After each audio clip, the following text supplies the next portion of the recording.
Hai, netizen film di sini. Hari ini, saya akan menjelaskan sebuah film berdasarkan kisah kehidupan nyata prajurit termuda saat Perang Dunia Kedua yang berjudul Soldier Boy. Film dimulai di Rusia di mana sebuah keluarga terdiri dari 3 orang duduk di tepi sungai menikmati waktu santai mereka. Yang termuda dari mereka, bernama Sergei Alyoskov yang membanggakan diri kepada kakak laki-laki dan ibunya tentang dia berada di atas pohon. Lalu tiba-tiba jet tempur Jerman terbang di atas kepala. Seketika itu sang ibu meminta anak-anaknya untuk segera bersembunyi di semak-semak. Usianya yang masih 6 tahun mengakui dia tidak takut dan ingin menyerang jet dengan ketapel. Yang mengejutkan semua orang, dia berhasil mengenai jet dan meledakkannya. Tetapi ketika dia melihat sekeliling, keluarganya sudah tidak ada. Sergei terbangun ketakutan dari mimpi dan memanggil ibunya. Saat itu, seseorang mengetuk pintunya. Dia kira itu adalah ibunya, dia berlari ke arahnya, tetapi seorang tetangga wanita datang dengan panik. Wanita itu berterima kasih kepada Tuhan karena membuat Sergei tetap hidup, dan memberitahu Sergei bahwa ibu dan saudara lelakinya sudah mati. Sergei anak laki-laki kecil tidak dapat memahami apa yang dia katakan, dan ingin tinggal di rumah untuk menunggu ibu dan kakaknya. Wanita itu mengatakan kepadanya bahwa Jerman telah menyerang mereka dan dia harus melarikan diri. Saat itu, beberapa tentara mendekati rumah mereka. Wanita itu membuat Sergei berlari keluar melalui jendela tapi ditembak mati sebelum dia bisa kabur bersama Sergei. Anak kecil berusia 6 tahun sekarang sendirian, tanpa keluarga dan teman-teman. Saat Sergei melarikan diri dari rumah, dia melihat seluruh lingkungannya terbakar di belakangnya. Dia memanggil ibunya dengan sia-sia, dan melarikan diri dari sana. Setelah berjalan beberapa saat, dia berakhir di tengah hutan. Anak kecil itu mulai memanggil ibunya untuk datang dan peluk dia, karena dia tersesat. Malam itu, dia tinggal di hutan. Keesokan harinya, kita melihatnya minum air dari sungai, ketika tentara musuh mendekati jalannya. Sergei mengetahui bahwa mereka berbahaya, dengan cepat dia bersembunyi di dalam akar pohon. Dia terkejut ketika seekor ular datang di dekatnya, tetapi tidak mengucapkan sepatah kata pun atau melarikan diri. Sergei lebih takut pada tentara daripada ular. Para prajurit makan di tepi sungai dan pergi. Setelah itu Sergei mengambil sisa makanan mereka dan melahapnya untuk malam itu. Namun, pada akhir hari, bocah lelaki itu kelelahan. Dia belum makan yang layak selama 2 hari dan telah berjalan jauh tanpa tujuan. Dia kesakitan saat dia berjalan pincang tetapi tidak berhenti berjalan. Ketika dalam perjalanannya, dia melihat buah biri liar dan memakannya. Tapi saat itu, sebuah ledakan terjadi di belakangnya, membuatnya terkejut. Bocah itu pusing, dan mulai berhalusinasi lalu seseorang datang di belakangnya.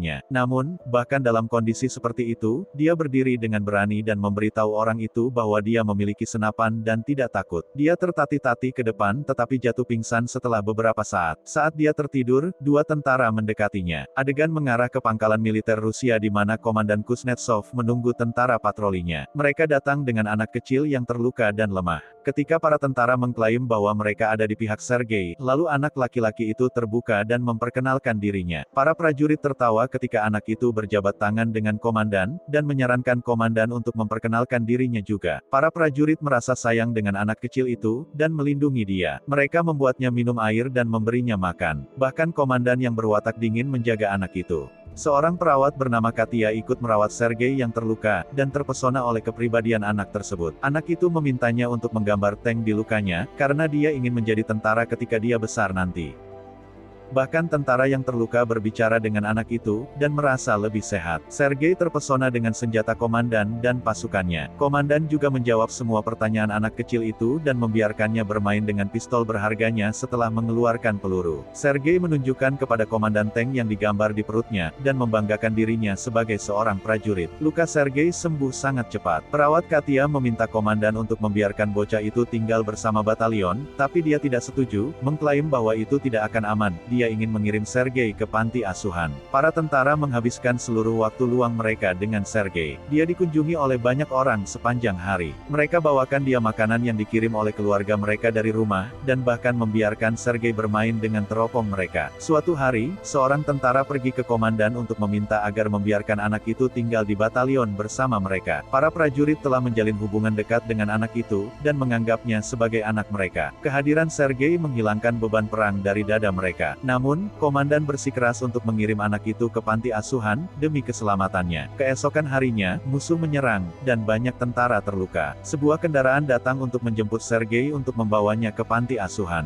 Komandan menyampaikan kabar tersebut kepada anak itu, dan memberinya pistol mainan dari kayu sebagai hadiah. Sergei memeluknya, mengkhawatirkan bahwa dia takut akan keselamatan komandan. Komandan meleleh hatinya dan memeluk Sergei, dan berubah pikiran tidak jadi membawanya ke panti asuhan. Dia meminta Sergei untuk tinggal bersama para prajurit sebagai putranya. Malam itu, tentara membuatkan pakaian prajurit kecil untuk Sergei. Mereka semua bahagia Sergei bisa tinggal bersama mereka. Komandan membangunkan Sergei dan memberinya pakaian seragam tentara yang pas di tubuhnya. Dia memakainya dan berlari di sekitar batalion, tampak seperti seorang prajurit dewasa. Yang lain mulai memanggilnya anak prajurit kecil. Saat anak itu berlarian, Jerman melancarkan serangan udara ke batalion. Para prajurit dengan cepat memindahkan Sergei ke tempat yang aman dan melawan tentara Jerman yang menyerang. Jumlah tentara yang terluka bertambah. Sergei ingin membuat dirinya berguna, jadi dia membawakan air untuk tentara yang kehausan. Salah satu dari mereka memintanya untuk membacakan surat yang dikirim oleh keluarganya karena dia memiliki perban di matanya. Anak kecil itu ingin membantu, tetapi dia tidak tahu cara membaca. Dia mengambil surat itu dan mulai mengarang hal-hal yang tertulis di dalam surat itu, menceritakan isi surat ditulis bahwa sapi prajurit itu aman di rumah. Ketika tentara mengatakan dia tidak punya sapi, tentara yang lain menyuruhnya untuk mengikuti cerita dan tertawa. Dia membaca surat tentara lain dengan cara yang sama dan menghibur semua tentara yang sedang terluka. Dalam adegan berikut, kita melihat Katia dan komandan berbicara. Keduanya tampaknya tertarik satu sama lain, tetapi tidak mengakui perasaan masing-masing. Kemudian, Sergei memberitahu komandan bahwa dia berada di posisi yang tertib di batalion dan mulai memperkenalkan dirinya. Namun, anak laki-laki itu kemudian melihat salah satu pos tentara dihancurkan dari serangan itu. Komandan mengajarinya untuk melepas topinya untuk menghormati prajurit yang gugur. Keesokan harinya, dia bersikeras agar komandan memberinya misi dan diberi tugas untuk mendistribusikan surat di antara para prajurit. Dia menyelesaikan tugasnya secara efisien dan bahkan membuat para prajurit menari untuknya. Hari berikutnya, Sergei pergi agak jauh dari pangkalan dengan teropongnya. Saat dia memainkan teropongnya, dia melihat kaki seseorang bergerak dari dalam tumpukan jerami. Dia bergegas kembali ke batalion dan memberitahu para prajurit tentang temuannya. Para prajurit ragu-ragu, tapi tetap pergi dengan anak itu. Ketika mereka sampai di dekat tumpukan jerami, mereka diperingatkan untuk melihat dua orang Jerman sebagai mata-mata bersembunyi di dalam jerami. Mata-mata Jerman berhasil ditangkap, dan anak itu dipuji karena kecerdasannya. Malam itu, komandan menunjukkan kepada Sergei surat-surat resmi untuk mengadopsi Sergei. Dia sekarang resmi menjadi ayah Sergei.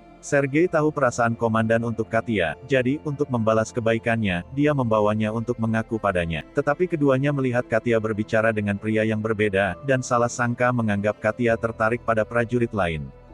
Tiba-tiba pangkalan diserang oleh Jerman lagi. Kali ini, Sergei membantu para prajurit dengan sekuat tenaga, dengan memberikan amunisi kepada para prajurit di garis depan, tetapi para prajurit di sana memerintahkannya untuk sembunyi kembali ke gudang karena terlalu berbahaya di luar. Ketika dia datang ke gudang, dia melihat komandan dan yang lainnya panik karena koneksi telepon dengan kolonel terputus. Seorang tentara dikirim untuk memperbaiki kabel yang putus. Sergei mengikuti tentara itu dan melihat dia telah terluka parah. Dia bertanya kepada prajurit yang sekarat itu bagaimana dia bisa memperbaiki kabelnya, agar bisa melakukannya sendiri. Koneksi kembali dan lebih banyak pasukan dipanggil. Anak usia 6 tahun menyelamatkan hidup semua orang. Kemudian, kita melihat komandan dan Katia berbicara di tepi sungai. Komandan akhirnya mengakui cintanya padanya dan memintanya untuk menjadi ibu Sergei. Katia terharu, tetapi sebelum dia mengatakan apa-apa, seorang tentara mendekati mereka dan memberi komandan surat, mengatakan mereka telah dikirim dari pangkalan. Hari berikutnya, semua prajurit berangkat ke markas baru mereka bersama Sergei. Namun, dalam perjalanan mereka menemukan ladang ranjau yang meledakkan beberapa kendaraan mereka. Komandan terluka saat terkena ledakan ranjau bersama beberapa anggota, dan salah satu anggota yang dekat dengan Sergei, tewas dalam ledakan itu. Dia menangis dan memeluk komandan yang dipanggil ayah. Mereka membawa yang terluka bersama mereka dan melanjutkan perjalanan ke markas baru mereka. Ketika mereka akhirnya mencapai pangkalan lain, mereka bertemu dengan pemimpinnya komandan. Dia juga terkesan dengan ambisi anak itu, dan mengucapkan selamat kepada komandan karena memiliki anak yang begitu pintar. Keesokan harinya, divisi mereka diberikan spanduk penjaga terjaga, dan begitu juga anak laki-laki itu. Dia berjanji untuk menyelamatkan negaranya ketika jenderal memberinya lencana. Suatu malam, markas mereka diserang secara brutal, dan komandannya terjebak di bawah reruntuhan. Sergei menangis untuk ayahnya dan mencoba menyelamatkannya. Dia memanggil tentara lain, yang akhirnya membawa komandan keluar. Keesokan harinya, Sergei menjenguk komandan yang terluka, tangannya terluka saat mencoba menyelamatkan komandan. Anak itu sekarang menjadi bagian tak terpisahkan dari tim. Dia tidak memiliki keluarga di samping mereka, dan ikut pindah kemanapun mereka pergi dalam perang. Film berakhir saat resimen terlihat bergerak ke pangkalan lain. Sebuah suara di latar belakang menceritakan bahwa ia bahkan mengambil bagian dalam pertempuran Stalingrad, dan mencapai Polandia bersama tentara. Dia saat ini dikenal sebagai prajurit termuda yang pernah ada di dunia, dan kisah legendaris keberaniannya kini tersebar ke seluruh dunia agar semua orang mengenalnya. Subscribe untuk lebih banyak video seperti ini. Aktifkan notifikasi, dan tekan tombol like untuk membantu channel ini berkembang, dan terima kasih banyak telah menonton.